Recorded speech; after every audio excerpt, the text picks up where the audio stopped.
అందరికీ నమస్కారం అండి. జయగురుదత్త ఎస్వీఎస్ ఛానల్కి స్వాగతం సుస్వాగతం. చందమామ కథను వినాలంటే ఫస్ట్ మా ఛానల్ని సబ్స్క్రైబ్ చేసుకోండి. ఈరోజు చందమామ కథల్లో దయాకరుడు అనే చక్కని చందమామ కథ నుండి విందాం. రాజశేఖరపురంలో రత్నాకరుడు అనే వర్తకుడు ఉండేవాడు. ఆయన దేశాంతరాలలో వాడవర్తకం చేసి కోట్ల కొద్దీ ఆర్జించాడు. ఎంత డబ్బున్నా ఆయనకు దాన ధర్మాలు చేసే అలవాటు లేదు. రత్నాకరుడి భార్య గుణవతి మట్టుకు జాలిగుండె. కొద్ది డబ్బు కూడా లేని కారణం చేత దారుణంగా బాధపడే వాళ్ళని చూస్తే ఆమె హృదయం ద్రవించిపోయేది. కానీ భర్త ఒప్పుకోడని ఎవరికి ఎలాంటి సాయము చేయలేక వారి బాధలు చూసి తానే బాధపడేది. వారిద్దరి సంతానం దయాకరుడు. అతను తల్లిలాగే దయాగుణం కలవాడు, తండ్రిలాగా తెలివితేటలు కలవాడు. అతనికి యుక్త వయసు రాగానే తగిన కన్యను చూసి పెళ్లి చేద్దామని తల్లిదండ్రులు అనుకున్నారు. తల్లి ఆలోచించింది, కానీ రత్నాకరుడు అందుకు పెళ్లి చేయడానికి ఒప్పుకోలేదు. అయితే వాడికి ధనం సంపాదించే శక్తి ఉన్నట్టు రుజువైన దాకా పెళ్ళి వీలు లేదు. ఇప్పుడే పెళ్లి చేస్తే విలాసాలు మొరుగుతాడు. ఆ తర్వాత వాడికి వర్తకంలో బుద్ధి ప్రవేశిస్తుందా అన్నాడు రత్నాకరుడు. ఆయన దయాకరుడికి ఒక వాడ ఇచ్చి దాని నిండా సరుకులు నింపి వర్తకం చేసుకురమ్మని ఇంటి నుంచి పంపాడు. దయాకరుడు తన సిబ్బందితో సహా సముద్రం దాటి ఒక రేవు చేరి అక్కడ గుడారం వేసి కూర్చున్నాడు. అక్కడ వర్తకులు అతనితో వ్యాపారం గురించి మాట్లాడడానికి వచ్చారు. అదే సమయంలో రక్షక భటులు అనేక మంది ఖైదీలను అటుగా తీసుకుపోతూ ఉండటం దయాకరుడు చూశాడు. ఖైదీల చేతులకు బేడీలు గొలుసులు ఉన్నాయి. ఖైదీలు నడి ఎండలో చెమటలు దిగగారుతూ నడుస్తున్నారు. దయాకరుడు వర్తకులతో, ఈ ఖైదీలందరూ ఎవరు? దొంగలే అన్నాడు. వాళ్ళంతా పేద రైతులు, రాజుగారికి పన్నులు చెల్లించలేకపోయారు. అంతా కలిసి 600 మంది అన్నారు వర్తకులు. వాళ్ళ స్థితి తలుచుకుంటే దయాకరుడు గుండె నీరైనది. అతను తన సరుకులన్నింటినీ అక్కడి వర్తకులకు అమ్మేసి సొమ్ము చేసుకుని రాజుగారి వద్దకు పోయి రైతులు బాకీ పడిన మొత్తం అంతా తానే ఇచ్చి ఖైదు నుంచి ఆ 600 మంది రైతులను విడిపించి మిగిలిన డబ్బుతో ఇంటికి చేరుకున్నాడు. అతను తెచ్చిన డబ్బు చూసి, సరుకంతా అమ్మగా ఇంతేనా వచ్చింది? పెట్టుబడిలో 10వ వంతు కూడా తిరిగి రాలేదే. లాభం మాడి దేవురడుగును అన్నాడు రత్నాకరుడు. దయాకరుడు తాను ఖైదీలను విడిపించడం గురించి తండ్రికి చెప్పాడు. చీ దరిద్రుడా, నీ మొహం నాకు చూపకు, నా ఇంటి నుంచి తక్షణం వెళ్ళిపో అని రత్నాకరుడు దయాకరుడు పైన రంకెలు పెట్టాడు. గుణవతి ఏడుస్తూ భర్తను బతిమలాడుకున్నది. కొడుకు చేసిన ఈ ఒక్క తప్పు క్షమించమన్నది. రత్నాకరుడు కాస్త మెత్తబడి దయాకరుడికి మరొక వాడ నిండా సరుకులిచ్చి మళ్ళీ పంపాడు. ఈసారి దయాకరుడు ప్రయాణానికి ఆరంభంలోనే అవాంతరం వచ్చింది. దయాకరుడి వాడ ఉన్న రేవులోనే మరొక వాడ ఉన్నది. అందులోని అనేక మంది స్త్రీలను పురుషులను ఎక్కిస్తున్నారు. దయాకరుడు ఆ వాడవాళ్ళతో మాట్లాడి ఆ ఏడ్చే వాళ్ళందరూ బానిసలని, వాళ్ళని ఇతర దేశాల్లో అమ్మి వాడ యజమానులు లాభాలు పొందుతారని తెలుసుకున్నాడు. అతనికి ఆశ్చర్యము, జాలి కలిగాయి. అతను బానిస వర్తకుల వద్దకు వెళ్ళి, నా వాడలోని సరుకంతా తీసుకుని మీ బానిసలందరినీ విడిచెయ్యండి అన్నాడు. అతని వాడలోని సరుకంతా పరీక్షించి బానిస వర్తకులు అతను చెప్పిన దానికి ఒప్పుకున్నారు. విడుదలైన బానిసలు ఎక్కడ వాళ్ళు అక్కడ కొనుక్కుని అందరినీ వాళ్ళ వాళ్ళ ప్రాంతాలకు దయాకరుడు పంపేశాడు. బానిసల్లో 2 స్త్రీలు మాత్రం మిగిలారు. ఒక ఆమె పొడుచుపిల్ల, రెండవది ముసలది. అయితే మీరెవరు, మీది ఏ ప్రాంతము అని దయాకరుడు అడిగాడు. పడుచుపిల్ల తల వంచుకుని జవాబు చెప్పలేదు. ముసలిది మాత్రం నేనేమి దాసిని అన్నది. ఈమె ఎవరు అని దయాకరుడు అడిగిన దానికి ముసలిదేమీ చెప్పలేదు. మిమ్మల్ని ఎక్కడికి పంపమన్నారు అని దయాకరుడు అడిగాడు. మాకు ఎక్కడికి పోవటానికి లేదు అన్నది ముసలిది. చేసేది లేక దయాకరుడు ఆ స్త్రీలనిద్దరిని తన ఇంటికే తీసుకుపోయి తండ్రితో జరిగిందంతా చెప్పేశాడు. తన కొడుకు ఎందుకు పనికిరాడని రత్నాకరుడు రూఢీ చేసుకున్నాడు. వర్తకం చేయటమూ కాదు, అందులో నష్టపోవటమూ కాదు. తన కొడుకు ఎవరో బానిసపిల్ల అందం చూసి భ్రమలో పడి బానిసపిల్లను ఓడలోని సరుకంతా ఎవరికో కట్టబెట్టేసి ఇంటికి తిరిగి వచ్చాడని ఆయన అపోహపడ్డాడు. తన కొడుకు పెళ్లి చేసినా ఇదే జరిగి ఉండేదని ఆయనకు నిదర్శనం కనబడటైనది. ఆయన ఈసారి సంకోచం ఏమీ లేకుండగా తన కొడుకును ఇంటి నుంచి బయటకు పంపేశాడు. ఈసారి గుణవతి కూడా భర్తను తప్పు పట్టలేకపోయింది. ఇల్లు విడిచి వచ్చిన దయాకరుడికి స్నేహితులు సాయపడి అతనికి కొంత పెట్టుబడి ఇచ్చి ఉండడానికి ఒక చిన్న ఇల్లు కూడా ఏర్పాటు చేశారు. తన వెంట ఉన్న ఇద్దరు స్త్రీలతో తాను ఆ ఇంట ఉంటూ దయాకరుడు స్నేహితుల సాయంతో చిన్న వ్యాపారాలు సాగించాడు. ఈ వ్యాపారాలలో అతనికి బాగా కలిసి వచ్చింది. ఏడాది తిరక్కముందే అతను తన స్నేహితులకు వారి డబ్బు తిరిగి ఇచ్చేశాడు. వ్యాపారంలో తనకు మిగిలే లాభంలో కొంత దాన ధర్మాలు కేటాయించి మిగిలిన దానితో పొదుపుగా బతుకుతూ వచ్చాడు. దయాకరుడు వెంట ఉన్న ఇద్దరు స్త్రీలలోనూ చిన్నది విజయపుర రాజకుమార్తె. ఆమె వెంట ఉన్న ముసలిది ఆమె దాది. వారిద్దరినీ దొంగలు ఎత్తుకుపోయి బానిస వర్తకులకు అమ్మారు. తాను ఫలానా దేశపు రాజకుమార్తెనని చెప్పుకోవడానికి ఆమె సిగ్గుపడింది. తాను బానిసగా అమ్ముడు కావడం తన తండ్రికి అవమానమని, ఆయన వంశానికి తీరని కళంకమని ఆమె అనుకున్నది. దయాకరుడు తనను మిగిలిన బానిసలతో పాటు బానిసగా కొన్నాడనే ఆమె మొదట అనుకున్నది. కానీ రాను రాను అతనంటే ఆమెకు చాలా గౌరవం ఏర్పడినది. ఆ కారణం చేత బతికి ఉన్నంతకాలము అతని అండనే ఉండి అజ్ఞాతవాసం చేద్దామని ఆమె నిశ్చయించింది. అయితే ఈ లోపల విజయపురరాజు చేతులు కట్టుకు కూర్చోలేదు. తన కుమార్తె కనిపించకుండా పోయిన నాటి నుంచి ఆయన తన చారులను దేశాలకు పంపి ఆమె కోసం వెతికిస్తున్నాడు. అలా వెతుకుతున్న వారిలో కొందరు రాజశేఖరపురం చేరారు. ఆ ఊళ్ళో ఉండే రత్నాకరుడనే కోటేశ్వరుడి కొడుకు దయాకరుడనేవాడు అనేక వందల మంది బానిసలను విడిపించాడని, అందులో ఇద్దరు స్త్రీలు ఇంకా అతని వెంటనే ఉన్నారని వాళ్ళకి తెలియవచ్చింది. వారు దయాకరుడి ఇంటికి వెళ్ళి అక్కడ ఉన్న తమ రాకుమార్తెను దాదీని గుర్తించారు. రాజకుమార్తె వారి వెంట తన తండ్రి ఇంటికి వెళ్ళటానికి నిరాకరించింది. ఇక్కడ మాకు సుఖంగానే జరుగుతున్నది. ఎప్పటికైనా నేను పరాయి చోటుకు వెళ్ళేదాన్నే కదా. మా నాన్నగారికి నా మూలంగా అపఖ్యాతి కూడా దేనికి? నేను సుఖంగానే ఉన్నానని ఆయనకు చెప్పండి అన్నదామె తన తండ్రి పంపిన వారితో. ఈ వార్త చేరగానే విజయపూర్ రాజు అట్టహాసంగా బయలుదేరి వచ్చాడు. తన కుమార్తెతో మాట్లాడాడు. తర్వాత దయాకరుడితో, ఈమె నా కుమార్తె, నేను తీసుకుపోతాను అన్నాడు. చాలా సంతోషం. నేను ఏడాది కిందటనే పంపించి ఉందును, కానీ ఆమె నాతో తన విషయాలేమీ చెప్పలేదు. పాపం, రాజభోగాలు అనుభవించవలసిన మనిషి నా పేద ఇంట ఇంతకాలము తలదాచుకుందంటే నాకు చాలా బాధగా ఉన్నది అన్నాడు దయాకరుడు. కానీ నా కూతురు నా వెంట రానంటున్నది. నీకు అభ్యంతరం లేకపోతే ఆమెను నీకిచ్చి చేస్తాను అన్నాడు విజయపురి రాజు. దయాకరుడు తెల్లబోయి ఏమీ అనలేకపోయాడు. రాజు గట్టిగా నవ్వి, పిచ్చివాడా, నిన్నామె ప్రేమిస్తున్నది, ఆ సంగతి కూడా తెలుసుకోలేదా అన్నాడు.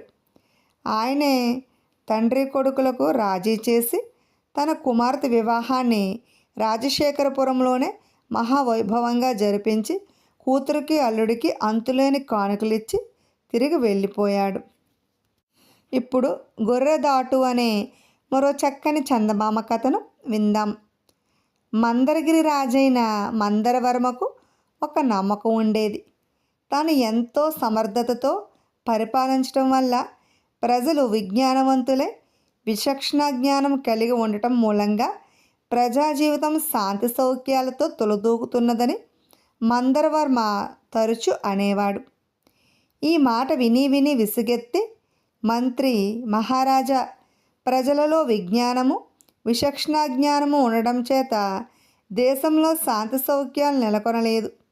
రాజ్యానికి పెద్దలంగా ఉన్న మన ప్రవర్తన సరిగా ఉన్నంతకాలము ప్రజలు మనని అనుకరించి సక్రమంగా నడుస్తారు. మనం తప్పుతోవ పోయిన నాడు వాళ్ళు తప్పుతోవన పోతారు.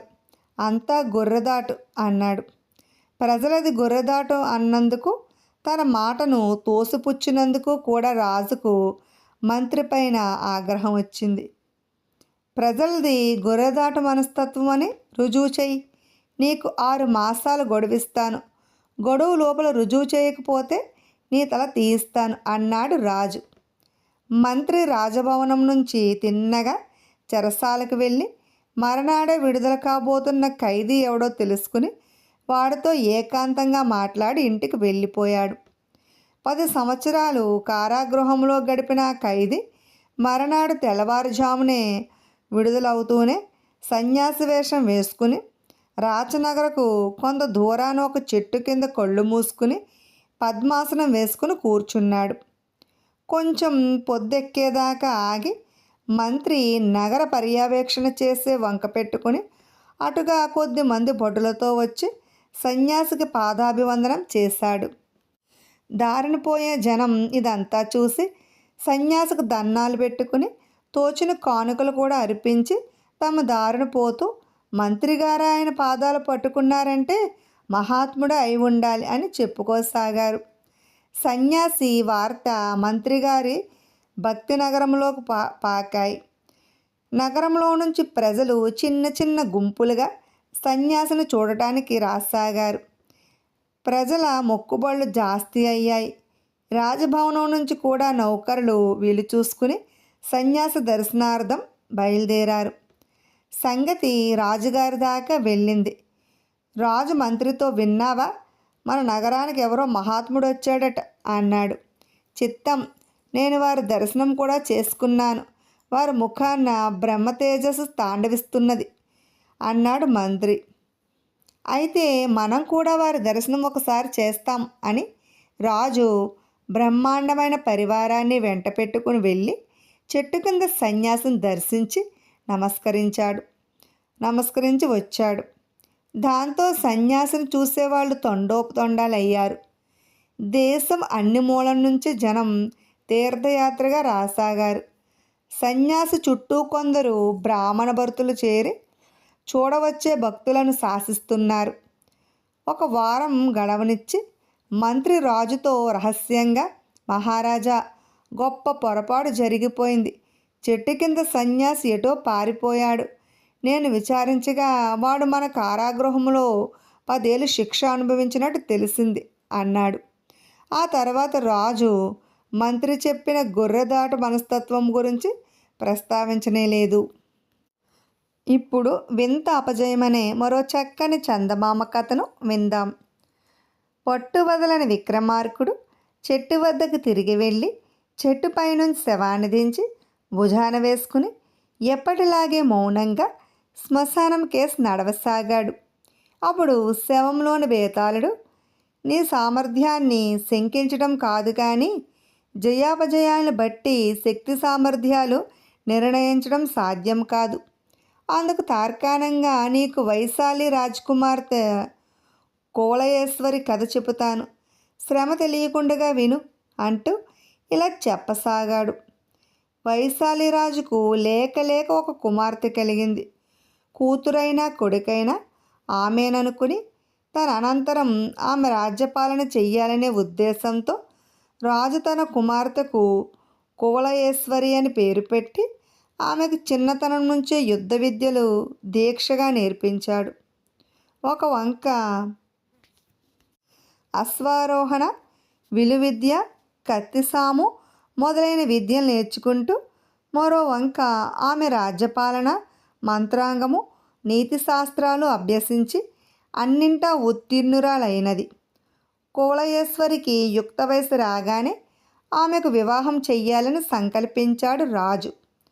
యుద్ధ విద్యల్లో తనను మించగలవాణ్ణే తాను చేసుకుంటానని కువలయేశ్వరి తండ్రితో అన్నది.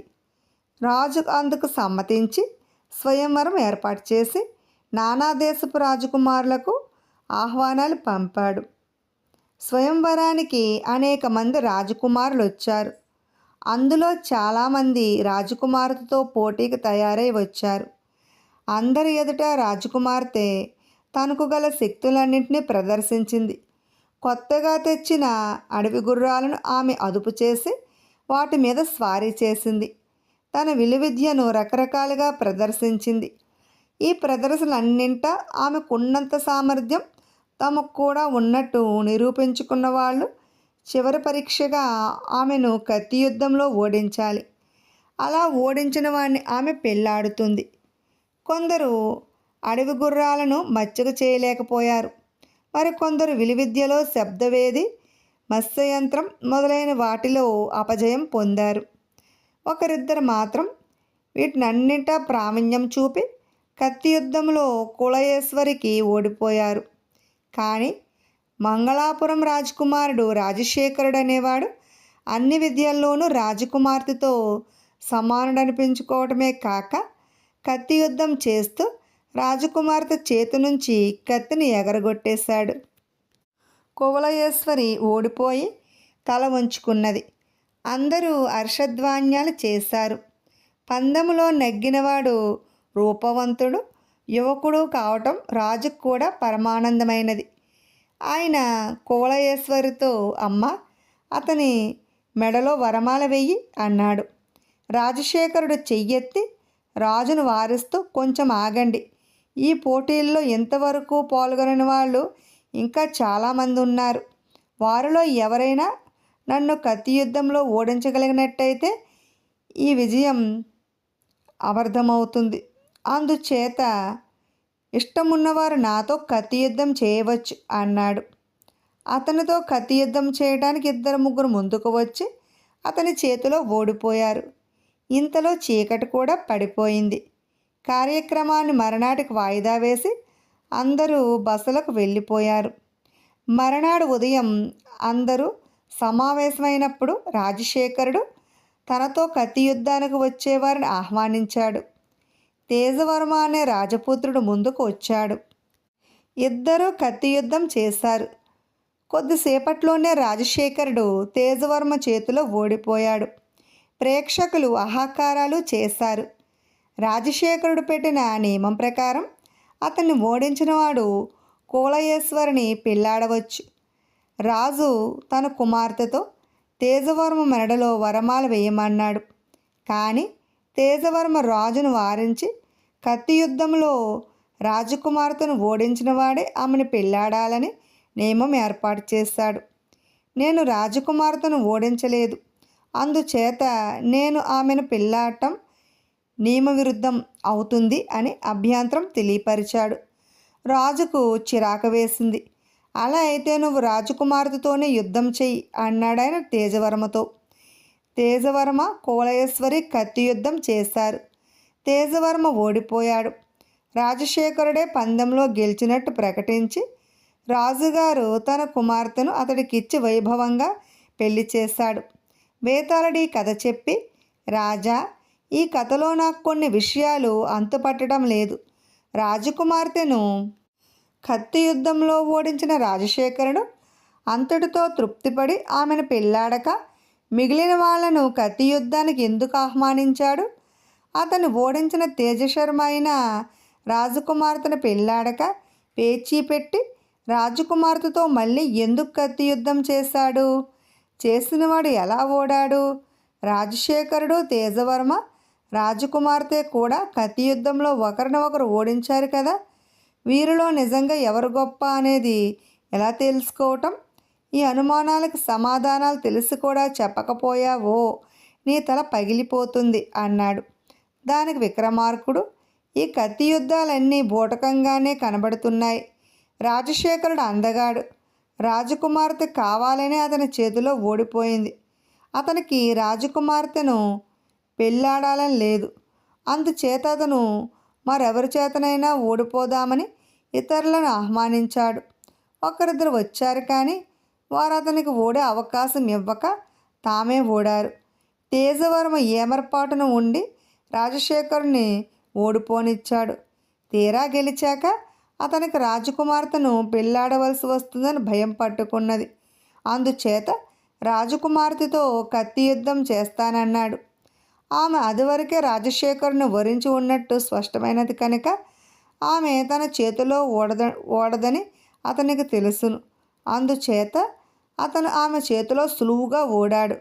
ఈ గందరగోళానికి అంతయు మూల కారణం రాజకుమార్తె అనాకారితనమే అని తోస్తుంది అన్నాడు. రాజుకి విధముగా మౌనభంగం కలగ్గానే బేతాళుడి శవంతో సహా మాయమే తిరిగి చెట్టెక్కేశాడు.